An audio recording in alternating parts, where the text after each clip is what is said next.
Olá a todos, estamos aqui para dar continuidade ao nosso ciclo de aulas gravadas e a nossa aula de hoje vai falar um pouco sobre o trabalho de uma força. Como nós vimos anteriormente, a questão do trabalho de uma força, ele é totalmente relacionado ao conceito de força. Então, força nada mais é do que o agente físico capaz de deformar ou acelerar o corpo sobre o qual ele atua. Nós vimos também que a força resultante de um sistema, tanto ela pode realizar trabalho, como também ela pode gerar o que nós chamamos de uma aceleração. Vimos que, quando falamos de um sistema de massa constante, a força é igual à massa vezes a aceleração causada por essa força. Então, ao deslocar-se, nós podemos relacionar o conceito de força com um novo conceito a ser definido hoje, que é o de trabalho de uma força. Quando essa força ela é paralela ao deslocamento, ou seja, você consegue aplicar uma força constante no mesmo sentido e direção de um deslocamento D, você tem que esse deslocamento ele é resultado da aplicação dessa força aqui. Então, toda vez que você tiver uma força que é aplicada, ela apresenta o mesmo sentido e direção do deslocamento, é o que nós chamamos de um trabalho. Então, o trabalho de uma força, ele é uma grandeza escalar. Apesar de termos que tanto a força quanto o deslocamento são duas grandezas vetoriais, o produto deles vai ser uma grandeza escalar. Então, toda vez que a força e o deslocamento tiverem a mesma direção, você tem que o trabalho mecânico vai ser um vezes o outro. Então, olha, esse F significa força, D é o deslocamento, e essa letra grega é o trabalho. O nome dessa letra é tau. Então, no sistema internacional, só relembrando a vocês, força é medida em newtons, deslocamento é medida em metros, e trabalho é medida em joule. Então, sabendo disso, se você tem uma distância que não é em metro, é em quilômetro, você transforma para metro. Se você tem uma distância que é em centímetro, você transforma para metro. Então, o deslocamento, ele necessariamente deve estar em metro. E a força necessariamente deve estar em newton. Sabendo disso, nós conseguimos dividir o trabalho em dois tipos. Então, o primeiro tipo de trabalho é o trabalho motor. É quando a força e o deslocamento têm a mesma direção e sentido. Então, o trabalho ele vai ter um valor positivo. Então, toda vez que você vê um sistema que tem um trabalho igual ao número positivo, você tem que ele vai ser um trabalho motor implicitamente. Lembre-se, trabalho é medido em joule, então ele é uma forma de energia. Então, olha, o trabalho é motor quando a força aplicada gera um deslocamento no mesmo sentido e na mesma direção. Quando nós aplicamos uma força em um sentido e mesmo assim o deslocamento ocorre no outro sentido, o trabalho ele vai ser um número negativo e nós chamamos de trabalho resistente. Então, tem um sistema com trabalho de menos 30 joule. É um trabalho resistente, é um trabalho contra a movimentação do sistema. Então, por exemplo, aqui, esse rapaz aplicando uma força da direita para a esquerda e ocorrendo uma movimentação da esquerda para a direita. Então, olha, força aplicada em um sentido, deslocamento em outro. Então, esse produto é o que nós chamamos de trabalho resistente. Então, vamos fazer aqui uns exemplos para dar uma melhorada. Um garoto empurra uma corda durante um certo intervalo de tempo e consegue deslocá-la por 5 metros. Sabendo que a força aplicada tem módulo de 20 newtons e foi aplicada na mesma direção e sentido do deslocamento, determine o valor do trabalho realizado pela força. Se ele foi aplicado paralelamente, no mesmo sentido e na mesma direção, você tem que o trabalho vai ser força vezes deslocamento. Então, a força é constante de 20 newton, o deslocamento é 5, já está em metros, não tem que transformar ninguém. Então, o trabalho vai ser 20 vezes 5, 100 joule. Então, é um valor positivo porque, como força e deslocamento estão no mesmo sentido e mesma direção, você tem que ter um trabalho motor. Já nesse segundo exemplo que eu trago para vocês, tem o seguinte: um homem tenta deter a descida de um carro em uma rampa e aplica uma força de 100 newtons na mesma direção da rampa, mas no sentido contrário ao da descida. Como o carro continua descendo por 8 metros, determine o valor do trabalho realizado pela força. Então, olha, você tem que estar sentido contrário. Então, você já sabe que o valor é negativo, porque é um tipo de trabalho resistente. Aplica a força em um sentido e tem um deslocamento no outro.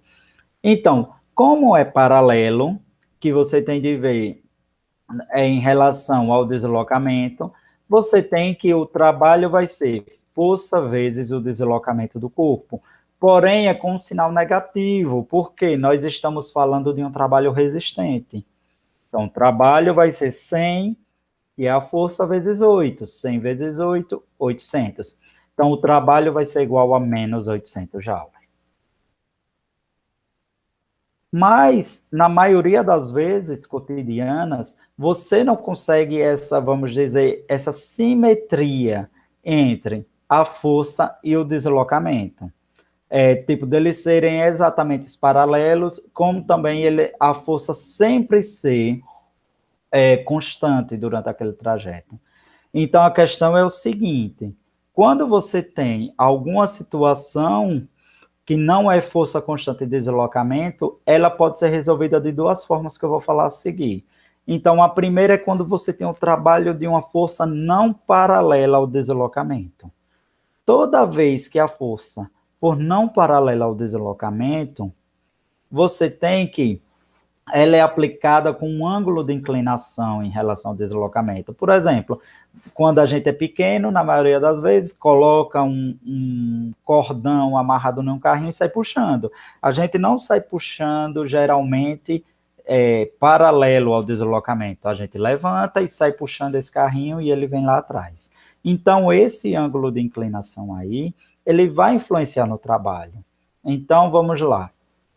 Toda vez que você tiver que a força e o deslocamento formam um ângulo entre si, você tem que o trabalho da força vai ser força vezes o deslocamento vezes o cosseno θ, que esse θ é esse ângulo entre os dois, entre força e deslocamento. Ah, professor, e o que muda? O fato de eu ter um ângulo ou não ter é outra fórmula diferente? Não. Na verdade, aquela primeira fórmula que eu apresentei é essa fórmula já um pouco resolvida. Por quê? Quando você tem a força e o deslocamento sem nenhuma inclinação, quando é um trabalho motor, digamos assim, você tem que o cosseno é zero, porque está todo mundo no mesmo sentido de direção. Então, cosseno de zero é 1. Quando você tem o trabalho resistente, você tem que eles formam entre si, está cada um em um sentido. Então, você forma 180 graus. Cosseno de 180 menos 1. Por isso que fica negativo lá. Então, aquele caso lá do trabalho motor e resistente em si é apenas uma situação dessa daqui para o ângulo. Então, são ângulos específicos, melhor dizendo. Então, aqui, olha. Durante um trabalho em um armazém, um homem puxa um caixote com força de 200 newton, que forma 60 graus com a horizontal. Direção na qual ocorre o deslocamento. Determine o trabalho realizado pela força aplicada pelo homem. Então, olha, a força faz 60 graus de deslocamento com o homem, com o deslocamento do caixote. Então, olha, vamos lá resolver? Você tem uma figura explicativa aí, é mais ou menos isso. Então, você tem, olha, que o trabalho vai ser força vezes deslocamento vezes o cosseno do ângulo. O que você faz? Só vai substituir na fórmula. Então, a força é 200, o deslocamento é 10, o ângulo é 60. Então, só multiplicar tudo. 200 vezes 10 vezes o cosseno de 60. O cosseno de 60, vocês lembrando lá da tabela trigonométrica, 0,5. Então, você multiplicando 200 vezes 10, 2.000, vezes 0,5, 1.000 joules. Por que é positivo? Porque a força e o deslocamento, eles estão no mesmo sentido. Então, é um trabalho motor. Uma observação que eu tenho para dizer a vocês, que é o ponto que mais pegam no pé de vocês, inclusive em exames vestibulares, no Enem e tudo mais, a maioria das questões sempre envolvem isso, é sobre essa condição especial. Por exemplo, quando a força é perpendicular ao deslocamento. Então, nessa situação aí, considere que o cara colocou uma caixa na cabeça, então a força que ele atua é para cima, seria algo parecido com a força normal, digamos assim, porque o peso é para baixo, como uma forma de compensação. Então, o deslocamento aí foi em outro sentido, no outro eixo, então formou 90 graus. E, nesse sentido, o trabalho é nulo, o trabalho é igual a zero. Ah, professor, mas teve força, teve deslocamento e o trabalho é zero? Sim. Por quê? Toda vez que você tiver a força e o deslocamento perpendiculares entre si, você tem que o trabalho da força é zero. Nesse caso, o homem aplicou um esforço físico, mas ele realizou o trabalho nulo. Então, e por que isso ocorre? Se você colocar lá na fórmula anterior, trabalho é igual a força vezes deslocamento vezes cosseno de θ. Cosseno de 90 é zero. Então, qualquer coisa vezes zero é o próprio zero.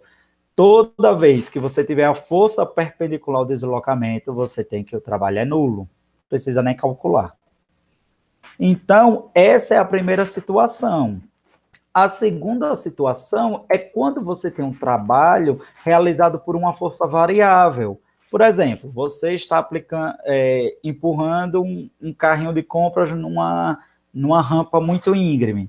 Se for muito extensa, quando chegar lá no final, é fácil você ver tipo, uma diferenciação na forma com que você aplica a força. Então, se a força calculada for variável, o trabalho pode ser calculado, olha, por essa área aqui que é formada abaixo da curva. Então, professor, mas eu posso fazer essa situação quando eu tiver uma força constante? Pode, mas como é força constante, geralmente você vai ter ou um retângulo ou um quadrado, que é base vezes altura, que já recai naquela fórmula anterior, mas é também viável. Então, nessa situação, olha, vamos dar um exemplo. Esse gráfico aí mostra a relação entre força e deslocamento. E ele não quis em tudo, ele quis só entre, olha, a força que ele usa para levar de 2 metros até 6 metros. Então ele diz, o gráfico é mais ou menos esse. Então, olha, você tem que em 2 metros ele aplica uma força de 4 newtons para levar até 6 metros de 12 newtons. Ele usou aí uma simetria de Kx.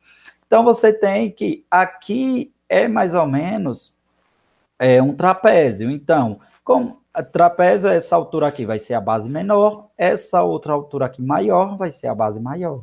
Essa distância entre as duas é a altura, a gente só deitou a figura, olha, só rotacionou aí 90 graus para ficar mais fácil. Então, a área do trapézio, o que é? Base maior mais base menor vezes a altura, dividido por 2. A base maior, 12, 4, mais 4 vezes 4, dividir por 2. Então, olha, 12 mais 4, 16 vezes 4, dividir por 2.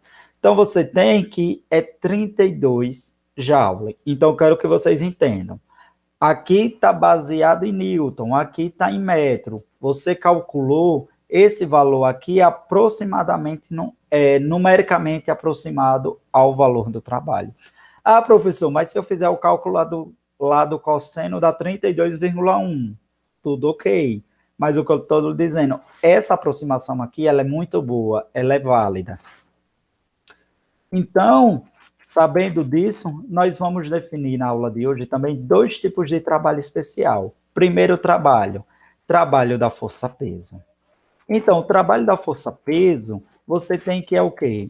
O peso, que é massa vezes a gravidade, vezes a altura que você tem para fazer esse deslocamento.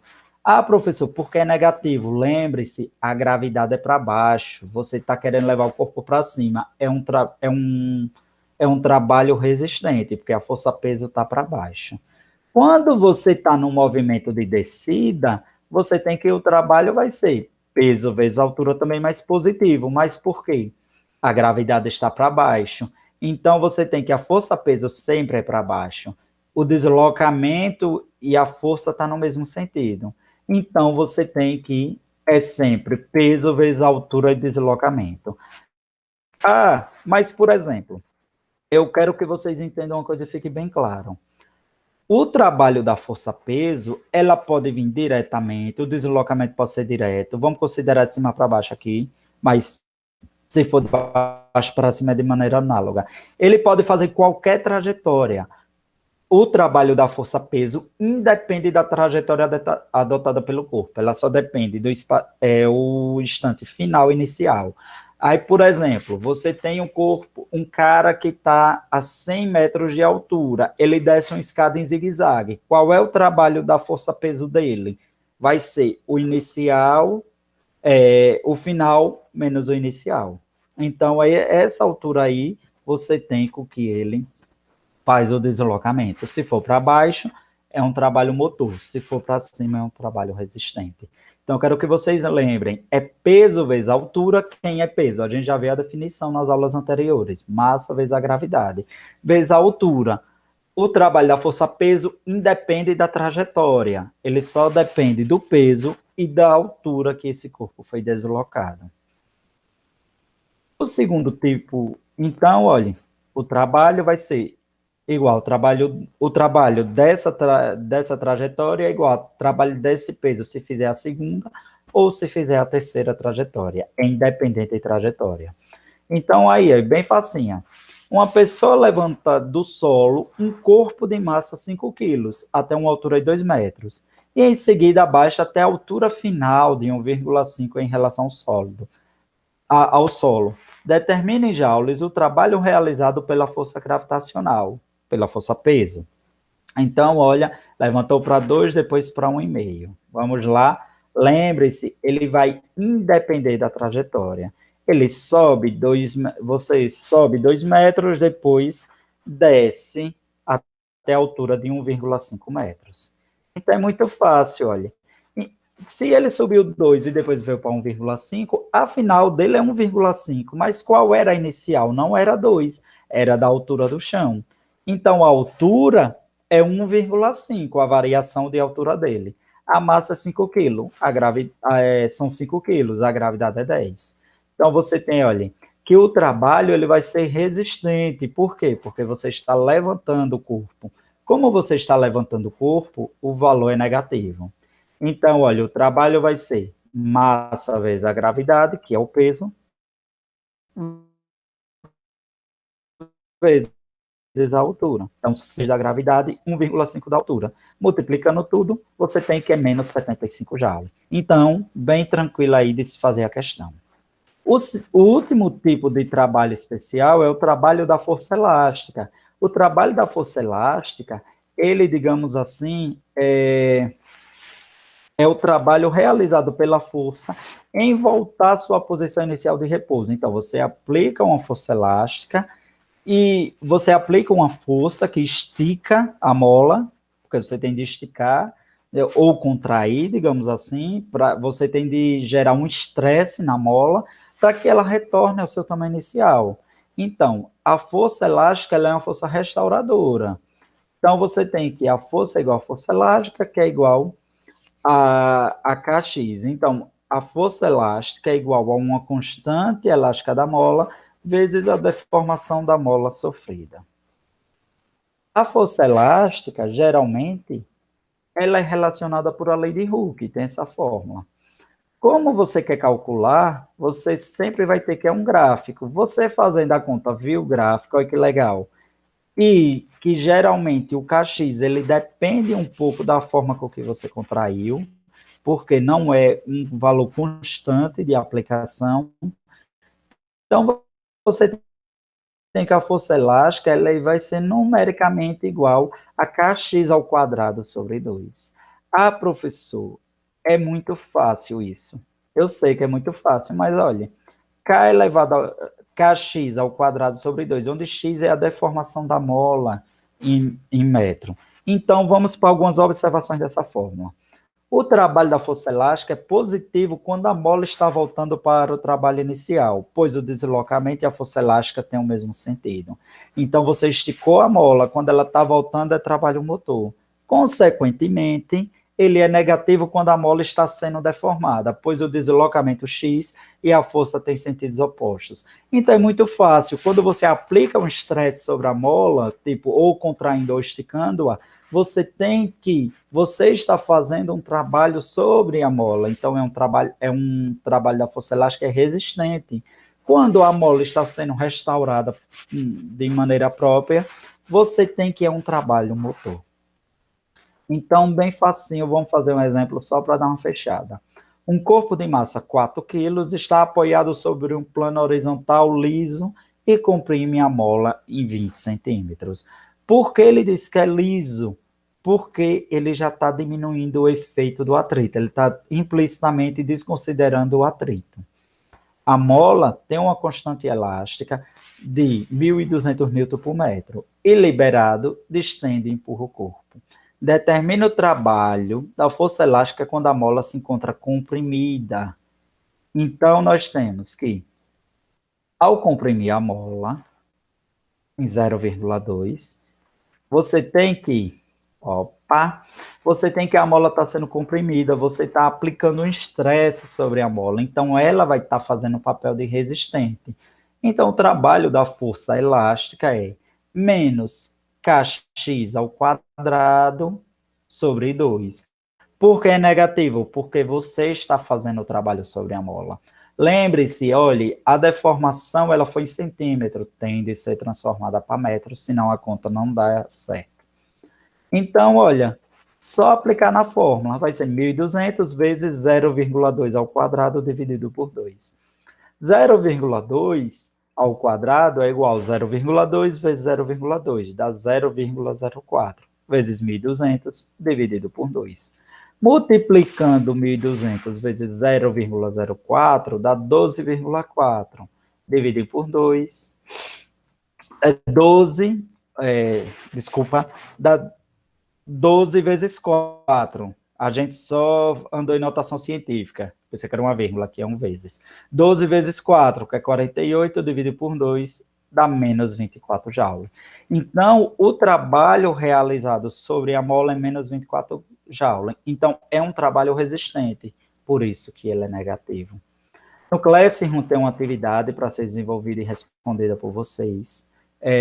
Essa aula aí traz um fechamento da ideia, da dinâmica, como a relação entre uma força aplicada e o deslocamento sempre vai ser calculado um trabalho mecânico.